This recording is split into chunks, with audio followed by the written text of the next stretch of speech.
Everyone and welcome back to my channel maths addiction. आज की इस वीडियो में हम स्टार्ट करने जा रहे हैं क्लास 9 एक्सरसाइज 5.2। दो क्वेश्चन है इस एक्सरसाइज में, दोनों ही थ्योरी बेस्ड हैं, तो हम दोनों जल्दी से कम करेंगे। ये वाले बहुत ज्यादा लंबे क्वेश्चंस नहीं है, थ्योरी बेस्ड है, जरा सा समझने की जरूरत है बस आपको। अगर आपने हमारी एक्सरसाइज 5.1 नहीं देखी है या फिर इंट्रोडक्शन वीडियो नहीं देखी है तो एक बार देख लें, जिससे कि आपका बेस क्लियर रहे कि हमें इस चैप्टर में करना क्या है। ठीक है, चलिए जल्दी से स्टार्ट करते हैं। क्वेश्चन नंबर 1 है, how would you rewrite Euclid's fifth postulate so that it would be easier to understand.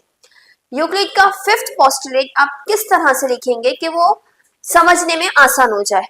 ठीक है, यूक्लिड का फिफ्थ पोस्टुलेट है क्या, पहले आपको वो पता होना चाहिए। तो ये मैंने लिखा हुआ है, यूक्लिड का फिफ्थ पोस्टुलेट यहाँ से यहाँ तक है। पहले हम इसको समझ लें कि ये होता क्या है। क्या है, if a straight line following on two straight lines, यानी दो स्ट्रेट लाइन से कैसे भी उस पे एक स्ट्रेट लाइन फॉल कर रही है, makes the interior angle on the same side of it, यानी इसके सेम साइड पे दो इंटीरियर एंगल्स बना रही है, taken together less than two right angles, इन दोनों को अगर साथ में लिया जाए तो इनका सम दो राइट एंगल से कम होगा। दो राइट एंगल मतलब 90 प्लस 90, यानी इन दोनों का सम किससे कम होगा, 180 से कम होगा।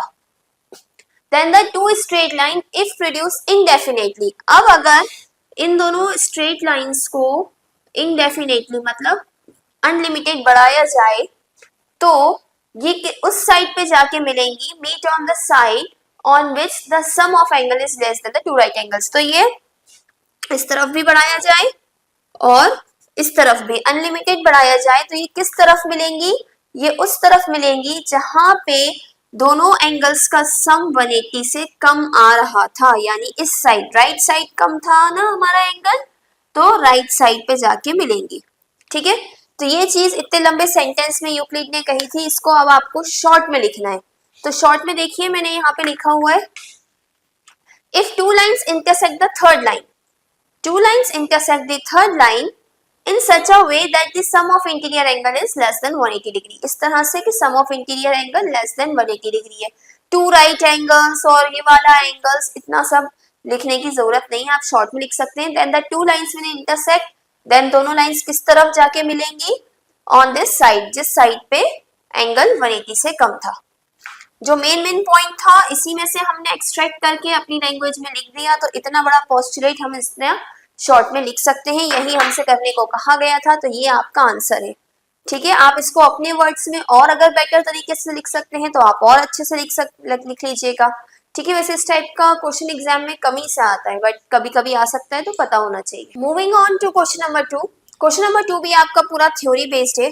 देखिए क्वेश्चन क्या है, Does Euclid's fifth postulate imply the existence of parallel lines? Euclid का फिफ्थ पोस्टुलेट क्या पैरेलल लाइंस के कंसेप्ट को बताता है, हाँ या ना। ठीक है, तो ऑब्वियसली अभी हमने फिफ्थ पोस्टुलेट देखा था, अगर आपको याद ही होगा क्वेश्चन नंबर 1 में कि दो लाइंस हैं और तीसरी लाइन उन पे आ रही है, तो अगर यहाँ इंटीरियर एंगल का सम 180 से कम है तो जिस तरफ 180 से कम सम होगा उस तरफ लाइंस जुड़ेंगी, और अगर 180 हुआ तो लाइंस नहीं जुड़ेंगी। तो यही मैंने लिखा है, as it says that if the sum of two interior angle is less than 180 degree the lines will intersect, and if the sum of two interior angle is equal to 180 then lines will not intersect, that is the lines are parallel। so parallel lines के concept को थोड़ा सा बता रहा है, इसकी तरफ इशारा कर रहा है, so हमने इसी को आपको एक्सप्लेन करना था। ठीक है, क्वेश्चन नंबर 2 भी आपका यहाँ कंप्लीट होता है। 1 और 2 पूरा थ्योरी बेस्ड क्वेश्चन है, तो आप इसके आंसर्स अपनी मर्जी से भी लिख सकते हैं अपनी ऑन लैंग्वेज में, बस आपको बेसिक कंसेप्ट पता होना चाहिए। सो इसी के साथ फिफ्थ चैप्टर यहाँ पे कंप्लीट होता है। 2 ही एक्सरसाइजेस थी इसमें, और फर्स्ट में 7 और इसमें 2 क्वेश्चंस थे, वो हमने कर लिए हैं। सो आई होप आपको मेरी वीडियो अच्छी लगी होगी। इसी तरह की और वीडियोस के लिए please do like, share and subscribe to my channel. Thank you so much.